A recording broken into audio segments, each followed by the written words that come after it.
Benvingudes i benvinguts. Gràcies per ser aquí un dia més a Raons de Pes.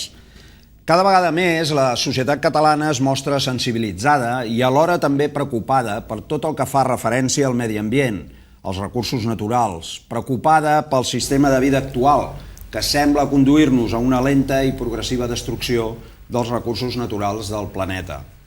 En el programa anterior de Raons de Pes vam poder conversar sobre economia en un sentit molt general, molt ampli. Vam parlar de dèficit fiscal, de l'espoli fiscal, del dèficit d'infraestructures. Avui en aquest tercer programa també volem parlar sobre aspectes econòmics, però relacionats, lligats amb la sostenibilitat. Si Catalunya disposés d'un estat propi, seria possible canviar el model energètic actual? Podríem potser elaborar polítiques de sostenibilitat que ajudessin a millorar tot el que està relacionat amb el medi ambient? A partir d'ara, i com sempre, en aquests 25 minuts, mitja hora que tenim, conversarem amb els nostres convidats sobre els avantatges, possibles avantatges, que en aquests aspectes d'economia sostenible representaria per Catalunya poder disposar d'un estat propi. Tinc el plaer de presentar-vos aquí a la meva dreta. Gràcies per haver vingut i haver acceptat la nostra invitació. Ell és en Santiago Vilanova, que és llicenciat en Ciències de la Informació. Entre altres, és membre del Col·legi de Periodistes de Catalunya i de l'Associació membre de Periodistes i Escriptors per la Natura i l'Ecologia. És cofundador del Moviment Ecologista Català i del partit Els Verds, Alternativa Verda, que va ser el primer partit que es va fundar l'any 1983. Actualment és director de l'empresa GEA Consultors Ambientals i president de l'associació Una Sola Terra. Ha publicat diversos llibres i novel·les, ha estat Premi d'Assaig Xarxa 1978 amb el Combat Ecologista a Catalunya i el 1990 amb l'Onada Ecològica. És autor també del llibre L'Econacionalisme i col·labora habitualment en el Punt Diari Avui. És membre de l'Assemblea Nacional Catalana, actualment en fase constituent. I a la meva esquerra també tinc el plaer de presentar-vos en Josep Puig, gràcies també per ser aquí. Ell és enginyer industrial, especialista en tècniques energètiques, és diplomat en enginyeria biomèdica i en enginyeria del medi ambient, ecologia i gestió ambiental. Doctorat en enginyeria industrial. Des de l'any 1974, treballa com a enginyer tant a l'empresa privada com a la universitat. Va ser fundador l'any 1992 d'Ecoserveis, una associació professional dedicada a la consultoria i a l'educació sobre energia i medi ambient. Ecoserveis ha sigut guardonada amb el Premi Solar Europeu 2004 en la seva categoria d'arquitectura solar. És portaveu del grup de científics i tècnics per un futur sense nuclears. Ha publicat també diversos llibres, articles en revistes científiques i tècniques i de divulgació general sobre temàtiques energètiques, ecològiques i tecnològiques. Doncs podríem començar el tema potser enfocant una mica aquesta explicació general, perquè de vegades sentim parlar molt de sostenibilitat, però què seria una societat sostenible? Què hauríem d'entendre per una societat sostenible? Bueno, aquest és un terme que ha estat molt instrumentalitzat i manipulat, no? Sí. Jo preferiria parlar d'economia ecològica o d'ecodesenvolupament. El desenvolupament sostenible seria una mena d'oxímoron, no? Una mena de contradictori. No pot haver-hi un creixement i un desenvolupament exponencial com el que pretenen els economistes i ser sostenible, perquè els recursos els estem malversant. El model que tenim econòmic és totalment contrari a les lleis de l'entropia i de la termodinàmica, per tant estem malversant els recursos, estem malversant l'energia i entenem que difícilment aquest concepte pot ser equiparable amb el creixement i el desenvolupament, no? Igual que l'economia verda, que és un altre concepte que té més connotacions de negoci i connotacions de màrqueting que realment de profunditat en el concepte. La sostenibilitat profunda implicaria un canvi del concepte mateix de la valoració que entenem per producte interior brut. Mentre tinguem el concepte de no internalitzar els costos ambientals a l'economia, l'economia no serà mai sostenible. Per tant, entenem que és una contradicció que molts economistes tradicionals i molts governs utilitzin el concepte de sostenibilitat mantenint el model econòmic tradicional i mantenint el concepte de producte interior brut, que és un concepte totalment contrari a les lleis de la natura. Voler dialogar amb les lleis de la natura, amb aquests conceptes tradicionals econòmics, És una brutal contradicció. Per tant, la sostenibilitat hauria de ser l'ús dels recursos naturals, no fòssils, és a dir, tot el que és les energies renovables, les energies del sol, que són les que realment són les menys antròpiques, les que malversen menys energia. En canvi, tot el que són recursos fòssils, petroli, urani, gas, carbó, són recursos que els estem malversant en molt poc temps i que han trigat milions d'anys en formar-se. És a dir, que amb l'era industrial ens estem carregant uns recursos que han trigat milions d'anys en formar-se. Llavors, la sostenibilitat implica un model basat en les energies renovables, basat en el reciclatge, amb una visió de la producció i del desenvolupament, respectant totalment les lleis de la natura. I això és una contradicció brutal amb el model econòmic. Per tant, si no canviem el model econòmic i les bases d'aquest model econòmic, difícilment tindrem una societat estable o sostenible. És una síntesi una mica de la qüestió aquesta. Hi ha molta gent que de vegades diu que aquest tipus d'aprofitament de les energies renovables i tot això que ens pot conduir a un endarreriment des del punt de vista de societat. Al contrari, ben al contrari. El que ens portarà a un endarreriment i a un col·lapse és basar la societat en un flux de materials fòssils i fer un sistema econòmic que no funciona a base d'un cicle tancat, sinó que és un cicle obert on se suposa que tindrem sempre a l'abast llocs on tirar els residus. Llavors, vivim en un planeta finit i el que hem de basar és els cicles econòmics, els cicles industrials, els cicles de producció en cicles tancats com ho fa la natura, on no hi ha residu i on l'única energia que hi entra és l'energia del sol. Per tant, a mesura que anem fent aquesta transformació, anirem obrint les portes a un nou tipus de societat on viurem bé i podríem dir sense fer malbé. De manera diferent, segurament. A veure, la natura és... Els sistemes naturals porten milions d'anys evolucionant en aquest planeta. Són tecnologies provades, si els hi considerem tecnologies, perquè han evolucionat i continuen funcionant. És des de que s'ha instrumentalitzat sistemes de producció de predadors, és quan ho posem en perill. Per tant, el que hem de basar la nostra societat, si volem perviure en aquest planeta finit, és basar-nos en com funciona la natura, així de simple. I avui dia ja hi ha molts grups industrials que comencen a practicar aquests principis i funcionen. O sigui, és suficient l'energia solar, l'energia... De sobres. La Terra rep, les zones habitades de la Terra reben en un any milers de vegades més energia que no pas la que actualment el món consumeix. Llavors, per tant, això... fent un aprofitament. És l'única energia que ens durarà. És dir, clar, evidentment, el sol algun dia s'acabarà, però suposem que s'acabarà molt. L'únic límit que ens posa l'energia solar és que per metre quadrat de superfície n'arriba una quantitat i no més. Durant molts milers d'anys, però hem de limitar les activitats a això. El qual voldrà dir que moltes activitats que fem avui, que són altament intensives amb energia, probablement s'hagin de deixar de fer, perquè no són sostenibles. Quines serien, per exemple, aquest tipus d'activitats? Home, doncs, per exemple, determinats... Per exemple, la indústria nuclear. La indústria nuclear, des del punt de vista de la natura, no té sentit.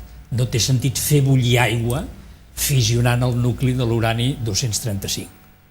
És una aberració tecnològica, és una aberració ètica, perquè posa en perill la supervivència dels humans a llarg termini i genera uns residus que ningú sap què fer-ne. Per tant, és una perversió total del sistema i a més serveix per fer bombes. L'energia nuclear sempre, evidentment, sempre està controvertida i moltíssima gent s'hi ha oposat des de sempre, no?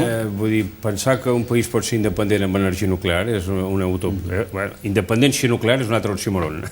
És dos termes contradictoris. L'energia nuclear et fa depenent de... Home, es fa depenent de l'urani, del finançament, de la tecnologia, dels països que monopolitzen el mercat de l'urani, de la tecnologia americana, evidentment, que és el que domina, Westinghouse, General Electric. És a dir, un país supeditat a l'energia nuclear com Catalunya és un país que difícilment pot gestionar la seva independència política. Això és clar. Hi ha molts independentistes i molts catalanistes i nacionalistes que no ho entenen. Això nosaltres portem explicant i fent pedagogia d'aquest discurs i d'aquesta contradicció des de portem anys. però no acaba, la classe política està massa vinculada a tot aquest model econòmic que nosaltres entenem que és un fracàs i que s'està demostrant ara. La crisi econòmica és un fruit, precisament, d'un model econòmic que no ha respectat les lleis de la natura, que no ha respectat, diguéssim, els recursos naturals, tal com s'han de respectar, no? Vull dir, és de suposar que darrere d'aquest moviment com les centrals nuclears, etc., així hi ha tots uns interessos econòmics de determinats capitals. I del gas natural i del petroli, però de l'energia nuclear molt més, perquè és que el negoci de l'energia nuclear suposa tot el cicle de combustible nuclear. I tot i que els resultats, com Pep molt bé us explicarà, doncs tot el que els resultats des del punt de vista energètic és un frau, perquè el cost de la seguretat, de garantir que les nuclears siguin segures, tots els problemes derivats de la militarització de l'energia nuclear, tot això té un cost immens. Total, per fer, com deia el Josep Puig, per fer bullir l'aigua i produir electricitat. Això és una aberració que puguem deixar a les futures generacions el tema dels residus. Ara què farem amb els residus de Vandellòs? Avui tenim ja tecnologies a disposició per produir electricitat sense cremar res i fins i tot fer bullir aigua amb el sol. En aquests moments s'estan posant en funcionament a dins de l'estat espanyol dotzenes de centrals solars que per concentració escalfen fluids i activen turbines i fan electricitat. I a més les 24 hores del dia, perquè acumulen energia durant el dia en forma de salts, en canvi d'estat, i pots continuar produint electricitat a la nit. Vull dir, I la producció d'electricitat pot ser tan constant com vulguis i tan regulable com vulguis. Ara, la gent també ha d'oblidar, i el nostre país no ha d'oblidar, que la introducció de l'energia nuclear va tenir unes clares connotacions militars. La Vandellòs, la primera central nuclear, tenia una clara funció de produir plutoni, perquè el Franco volia la seva bomba atòmica i el Carrero. Jo ho he explicat en un llibre que acabo de publicar, que es diu La bomba atòmica de Franco, on explico totes les vinculacions i tots els objectius militars de la introducció de l'energia nuclear. Home, de fet, és possible que la introducció de l'energia nuclear sempre ha sigut amb objectiu bèl·lic. Després s'ha transformat, no? Fins i tot avui, tots els problemes que veiem a la premsa, que si l'Iran, que si Corea del Nord, produir energia elèctrica Iran que neda amb petroli i amb gas, dius, home, no ho necessita massa. El que ho fa és per altres raons. Busca la seva bomba particular. Utilitzant tecnologia nuclear estàs molt a la vora de poder fer pas cap a la bomba, perquè tens els materials i tens els instruments necessaris per fer-ho. Home, els residus que han de tornar ara a Vandellòs eren uns residus que anaven a França als centres de retractament de plutoni, que ara han de tornar. Se'ls haurien de quedar els militars, perquè això va ser una estratègia militar, perquè ho ha de pagar això la societat civil. Per tant, aquesta idea que això també és una herència del franquisme, la nuclear, també és una cosa que ha de collar la societat civil catalana. Ens hem de treure aquest malson, tancar les nuclears, no deixar que continuïn 30 anys més, perquè això serà un gran negoci de les elèctriques, perquè ja la tenen amortitzada. Posant en risc, i amb un gran perill, suposo, perquè la societat catalana, perquè som un país petit i un accident com el que ha passat a Fukushima a casa nostra faria tot el país, engegaria dir del país. I de fet Catalunya és una de les zones segurament més nuclearitzades de l'Estat, no? Perquè això ja ens ve donat per aquesta connivència que hi va haver-hi entre el franquisme, les companyies elèctriques vinculades també al franquisme i una burgesia catalana que es diu catalanista i nacionalista però que va pactar amb el franquisme aquestes centrals nuclears. Estem parlant d'Alegre Marcet, de Duran Farell, eren grans prohomes de la burgesia, no? Aquesta burgesia emprenedora que ens va vendre les centrals nuclears i que tanta propaganda fa. Vull dir, últimament han sortit llibres afavorint aquesta burgesia emprenedora. Bueno, quina burgesia emprenedora que ens ha deixat aquesta herència, no? Una herència, de més, que la rebran els nostres nets, perquè aquests residus quedaran aquí enterrats per sempre, no? I això tindrà un cost, també. Això és una aberració econòmica.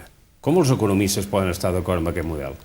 Per tant, clar, aquest debat portem anys, els ecologistes, intentant que això arribi a la societat civil i no als partits polítics parlamentaris. I costa moltíssim, Vull dir, avui dia estem governats per un govern, Convergència i Unió, que encara es diu pronuclear, sense haver fet cap referèndum a les seves bases, perquè si Convergència i Unió, els dos partits coligats, preguntessin a les seves bases si estan d'acord amb l'energia nuclear, estem convençuts que el referèndum sortiria totalment contrari a l'energia nuclear. Llavors, per què el president del govern, el senyor Artur Mas i el senyor, en fi, els que dominen el partit, es declaren partidaris sense haver fet aquesta consulta? D'on els hi ve aquesta fe amb l'energia nuclear? Què ha portat a Catalunya l'energia nuclear?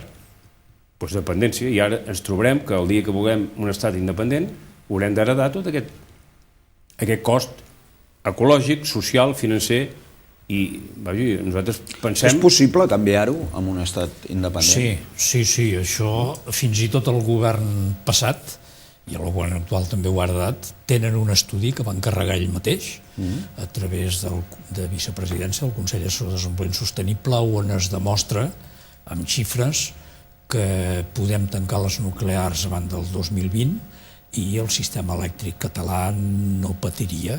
Es pot fer la transició si es comença a treballar a partir d'ara mateix per fer aquesta transició. I a més és assumible econòmicament. O sigui, abans de tancar les nuclears hauríem de crear de preparar el sistema, centrals solars, eòliques, de la geotèrmia, hidràulica, de biomassa, fer tot un desenvolupament tecnològic i sobretot millorar l'eficiència del sistema energètic català, que és molt ineficient. A base, per exemple, de fer centrals de cogeneració, és a dir, centrals que cremen algun combustible fòssil, que pot ser gas natural, però que ho fan amb molt elevades eficiències perquè aprofiten el calor residual que una tèrmica llança.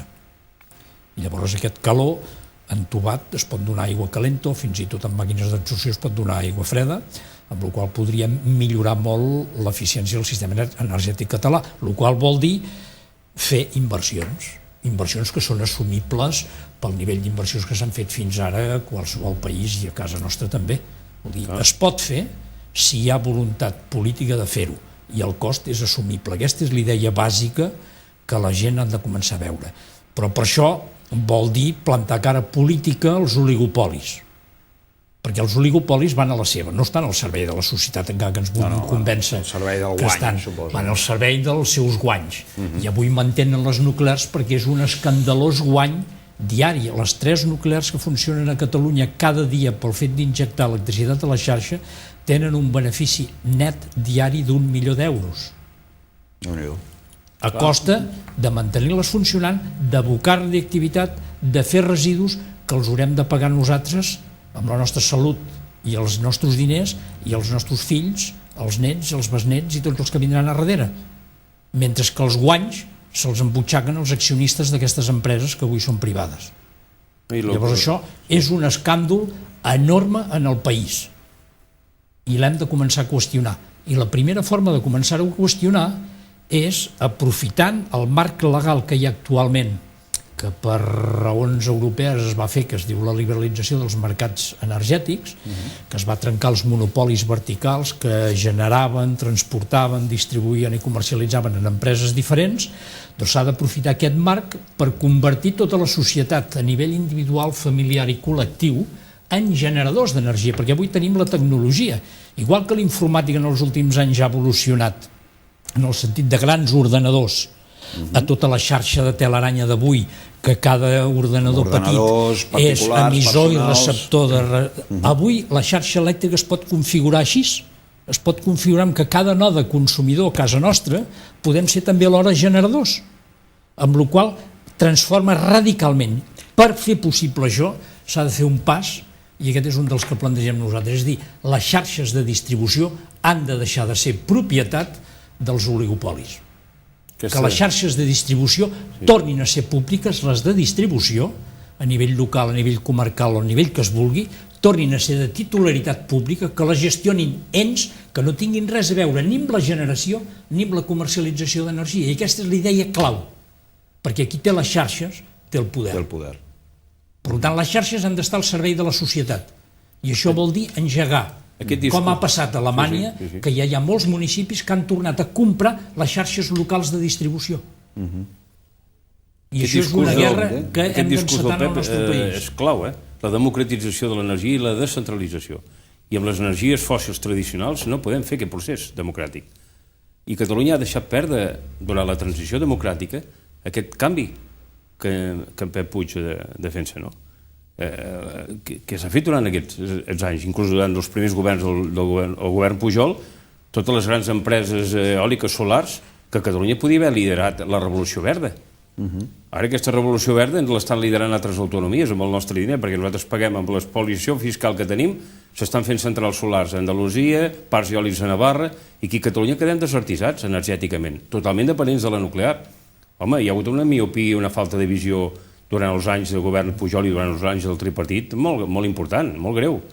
I ara, atrapar tot això, ara tenim una crisi econòmica que no tenim diners per endegar aquest procés nou. Aquesta revolució ecològica no la podem portar a terme perquè tenim una exposició fiscal, per tant, reclamem la independència. Per què? Perquè si recuperem aquest diner, Catalunya podrà finançar aquest procés d'economia ecològica. Si no, quedarem endarrerits a davant de moltes altres regions i nacions europees. Alemanya podrà tancar les nuclears perquè ha fet aquest procés energètic, aquesta reforma. Ja estem parlant d'inversions fetes fa 30 i 40 anys, quan aquí nosaltres estàvem totalment entregats a les energies nuclears. S'ha de començar a fer d'un moment a l'altre, si no... Home, però esclar, el que passa que ara, per fer-ho, crec que difícilment amb la situació financera que es troba la Generalitat hi podrà haver-hi impuls. Bueno, això en part és cert, però en part tampoc, perquè fixa't que a Alemanya gran part dels recursos per fer aquesta transició no han provingut de l'Estat en forma de subvencions, sinó que han sortit de la societat civil. És a dir, molta part de la ciutadania alemanya en aquests moments són propietaris d'instal·lacions de generació renovables. És a dir, qualsevol família pot tenir uns petits estalvis. Avui dia, si es crea el marc polític administratiu adequat, és millor invertir en renovables que no pas deixar els diners a la banca perquè especulin. Evident. I això és el que ha entès la societat alemana. Això tindria una mica de relació, perquè em diuen de realització que ens queden 3 minutets, s'ha passat el temps que volant, no? Doncs tindria una mica de relació amb el que en diuen ecourbanisme... Totalment, clar que sí. És canviar el model energètic, però canviar el model energètic també vol dir canviar el model urbà. És a dir, a comptes de fer àrees on visquis i t'hagis de desplaçar per anar a treballar, intentar integrar aquestes coses per evitar el màxim de desplaçaments tant de persones com de mercaderies. La despesa d'energia... I això vol dir replantejar l'urbanisme totalment. El camp de la construcció, la crisi de la construcció. L'alternativa és la bioconstrucció i la rehabilitació. I fer totes les cases que ja hem construït malament, reformar-les i fer-les més ecològiques. Terres verds, panells solars, estalvi energia a tots els edificis, etiquetes ecològiques als edificis, això donarà molts llocs de treball. Per tant, què està fent la indústria de la construcció? Diu, no, és que estem en crisi... Escolti'm, aquests bancs que han donat tants diners a les empreses constructores tradicionals per fer edificis insostenibles, aquí sí que podem utilitzar la paraula energèticament, doncs que els facin sostenibles i tindrem aquí tot un món de treball nou. Sí, que és una font de feina brutal en el país. Tot el que eren els instal·ladors de gas i electricitat els reconvertim, els preparem i fem una gran revolta positiva a tota la zona litoral. Com és possible que la zona turística litoral catalana no vegis un hotel que tingui panells solars? Home, n'hi ha alguns, però són exemples molt reduïts. Les ordenances solars, que en Pep Puig va ser un dels que les va impulsar l'Ajuntament. Tots els ajuntaments han de tenir les seves ordenances solars i complir-les. Per tant, aquí està tot un nou món, però falta lideratge. És a dir, que quan aquí parlem d'aquest tema, escolti'm, no hi ha patriotes en lideratge capaços de veure aquest model de societat i defensar-lo quan governen. El problema és que tenim governants que encara estan en el vell model i que no hi ha maneres de que baixin del burro. Després de la crisi que estem, escolti'm, pensar que els mateixos que ens han portat de la crisi actual seran els que ens han de donar la sortida a la revolució ecològica, això és una utopia, això és una barbaritat, és com deixar a Dràcula custodiar un banc de sang. Això no té cap sentit. Encara que ens queden res, ens queden 2 minuts, voldria, ni que fos molt ràpidament, parlar una mica de la MAT, de la línia d'alta tensió. A veure, aquesta línia, bàsicament, no s'ha fet per millorar el servei de la ciutadania, sinó, bàsicament, per optimitzar econòmicament el funcionament dels oligopolis, dels grans oligopolis energètics a Europa. Els grans oligopolis energètics a Europa necessiten autopistes d'energia per optimitzar econòmicament el seu negoci. És a dir, comprar i vendre les quantitats d'electricitat en funció dels preus de mercat i transportar-les allà on els hi passi pel nas. Aleshores, aquestes grans línies tenen sentit només en funció de les grans polítiques d'aquests grans lobbies i prou, no per donar servei a la societat. Això es dissimula de moltes maneres, i a casa nostra s'han venut moltes històries, però bàsicament no és això, perquè un model energètic descentralitzat necessitaria molt poques connexions entre països, només per situacions pràcticament d'emergència, no per portar electricitat generada aquí a Rússia. És el mateix que l'eix mediterrani, és la mateixa història del famós que tothom reclama l'eix mediterrani. Per quin model? O sigui, reclamem l'eix mediterrani per continuar el model de creixement que ens ha portat a la crisi? O l'eix mediterrani per què servirà? Per portar als mercats europeus quin model, i quins productes, i quines fruites i quines verdures portarem? Vull dir, cap on va això?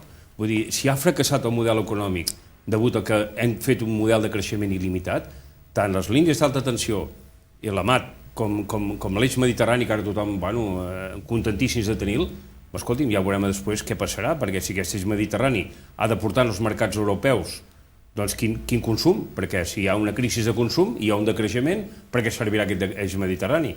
Jo crec que el que hem de replantejar és el model productiu i el concepte mateix del producte interior brut i els conceptes dels paràmetres tradicionals i plantejar un nou model. I aquí està on hi ha les dificultats, no? Perquè la classe política dominant es resisteix a aquest canvi, perquè els hi va moltíssim. Sap greu, però ja, si no ens tallaran els de la realització. Però de cara... Només allò, per acabar, un punt molt d'allò. El futur. En un futur estat propi, tenim l'esperança de canviar aquestes coses? Sí, un estat propi democràtic, descentralitzat, amb una Constitució adequada al segle XXI. El que no volem és un estat amb una Constitució tradicional. L'estat català ha de tenir una Constitució única i modèlica a tota Europa i a tota la Mediterrània. En aquest sentit, incorporant els valors ambientals i ecològics dins d'aquesta Constitució. Doncs ha quedat molt clar. Doncs posem aquest punt i final amb aquesta interessant conversa que no sé a vosaltres, però a mi m'ha passat de manera molt ràpida, m'ha passat volant, i que ens ha permès endinsar-nos en unes noves raons de pes. Agraïm una vegada més als nostres convidats, el Josep Puig i el Santiago Vilanova, que hagin volgut compartir amb tots nosaltres i amb vosaltres, com sempre, aquest espai. En el programa d'avui hem pogut conversar a l'entorn d'aspectes econòmics, però també lligats amb la sostenibilitat, també lligats amb els recursos naturals sobretot, i amb la independència. Hem pogut parlar de noves raons de pes per un estat propi. La setmana que ve, com sempre, abordarem amb nous convidats noves raons de pes per aquest país. Us hi esperem, no hi falteu. Fins després.